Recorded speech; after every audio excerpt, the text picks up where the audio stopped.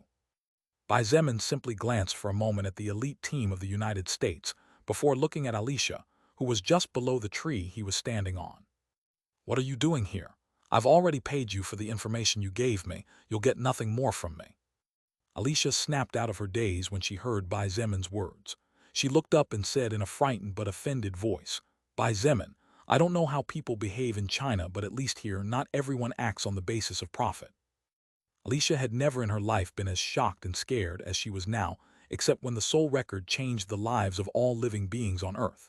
She could not understand how the battle between some humans and a strange creature could cause such an absurd level of destruction as the one in front of her, but at the same time, it made her realize how pitifully weak she was. Bai Zemin looked at her silently for a moment before asking curiously, Then, what are you doing in this place?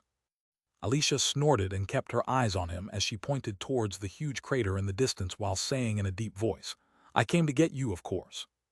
You came to get me. Bai Zemin frowned, feeling perplexed in his heart. More precisely, I can't let your imprudence be the cause of the death of the girl on your back, Alicia said in a serious voice. As Bai Zemin glanced over his shoulder at Kali, Alicia quickly continued, Bai Zemin, as you can see, this monster is just too terrifying. Even if you are strong, you should definitely not get involved in this kind of battle, or you will die in vain. Seeing Bai Zemin turn to look at her again, she said in a serious voice, Let's return. You and the girl can stay in our village. If we all work together, we can definitely take care of each other and food will no longer be a problem. With the river snake dead, The lower-rank mutant beasts will no longer run away, so we won't be short of red meat, and the flow of mutant fish will also be back to normal soon, so white meat won't be of a worry to us either. At the same time as Bai Zemin looked at Alicia silently, Kali whispered something in his ear and Lilith said with a faint smile, "This girl is really kind, don't you think so? I wonder if she'll still be this righteous after the path to the current society opens up for all her people, and she finally learns that her own race is even more cruel than the zombies when it comes to machinations." Just then, a call from the distance attracted the attention of both Bai Zemin and Alicia. "Hey, this is no time to talk." Bai Zemin looked at the blonde-haired, blue-eyed woman with a serene expression on his face. Eleonora was staring at him, and her face was filled with anger as she called out aloud, "If we don't do something soon, that thing will return to its maximum state soon, and at that time, we will all be wiped out, including you and the two women with you." Bai Zemin didn't bother to clear up the misunderstanding made by Eleonora, who probably thought that Alicia was part of his group. Instead, his eyes looked at the dragonkin, whose body was now about 70% covered in scales and was just about to return to its peak condition. Moreover, although the beast had not spoken, it was clear that its intelligence was high as it took advantage of the poor condition of the human group to rest and recover faster. Eleonora frowned, and a flash of confusion shone in her eyes as she stared at the leader of China's strongest faction, as if trying to understand something incomprehensible to her. Angelo was about to say something when Bai Zemin asked indifferently, "You were the ones who blocked the space around?" The expression of all 10 changed slightly, except for Angelo, who calmly replied, "In fact, you could say that the space lock has to do with us. However, we didn't know who the soul evolver that activated so many teleportation skills was. We didn't even know if this soul evolver was human or not until now."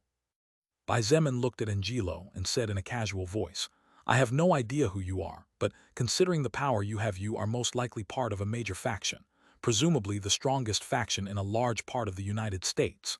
Do you want me to believe that an elite team came to this out-of-the-way forest by pure coincidence of fate?" They all looked at Angelo. 80% of them were in no condition to fight anymore, therefore. Their reactions were a lot tamer than they would have been if they were at their highest points. Angelo sighed in his heart when he heard Bai Zemin's reply.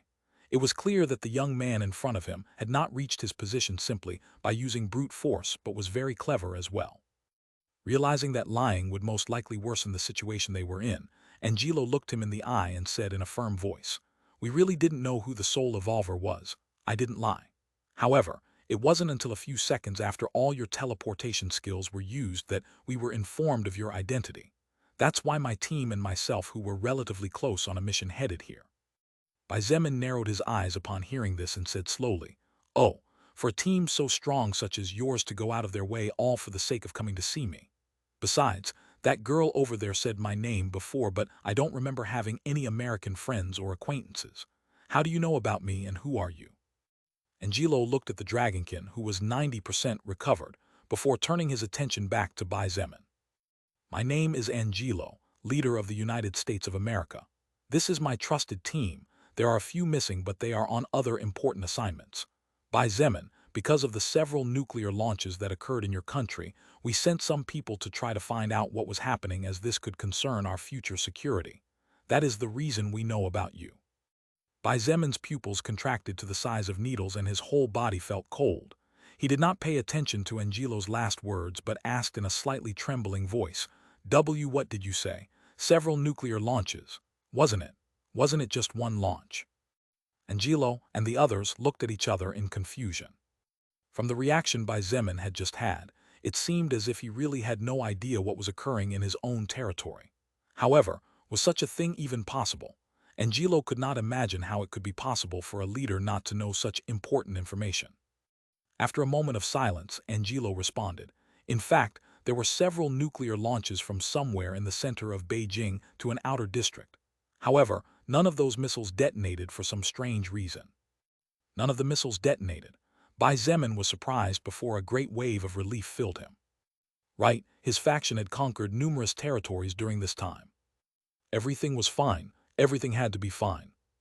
Bai Zemin covered his face with one hand as he convinced himself. "Angelo, order whoever or whatever is blocking my comm signal to get it lifted." Far from sounding like a request, let alone a plea, Bai Zemin's tone of voice was heavy, and to some extent sounded like an order that could not be refuted. He was not even in the mood to think about how it was possible for the American team to block space and seal his connection with the Sky Destroyer, whose technology surpassed that of the current Earth by far. Subconsciously, Angelo frowned slightly. He was not used to being given orders in the past, let alone now, and that was only natural considering his position and power. However, he soon calmed down as he realized that Bai Zemin had clearly run into some major problem that not only sent him far from home, but probably away from his faction for a long time, as he didn't even know about the nukes. Before Angelo could say anything, however, Elenora interrupted. "Don't worry, we will lift the space and communications blackout. However, this is something that requires at least a few hours, and as you will see, we don't have that kind of time," she said as she pointed at the dragonkin. Elenora's eyes glistened as she looked at Bai Zemin. "How about we kill this monster together? After that, we can give you a helicopter to get you home if you're in a hurry and don't have any more of your subclass skills available." Kali held on to Bai Zemin as she said in an emotionless voice, "Looks like you're being underestimated, Bullet." Bai Zemin looked at Elenora with an indifferent expression. Regardless of what she or the entire American team was thinking, the reality was that none of them had the ability to hurt his current self. And if they tried, they would be killed like dogs.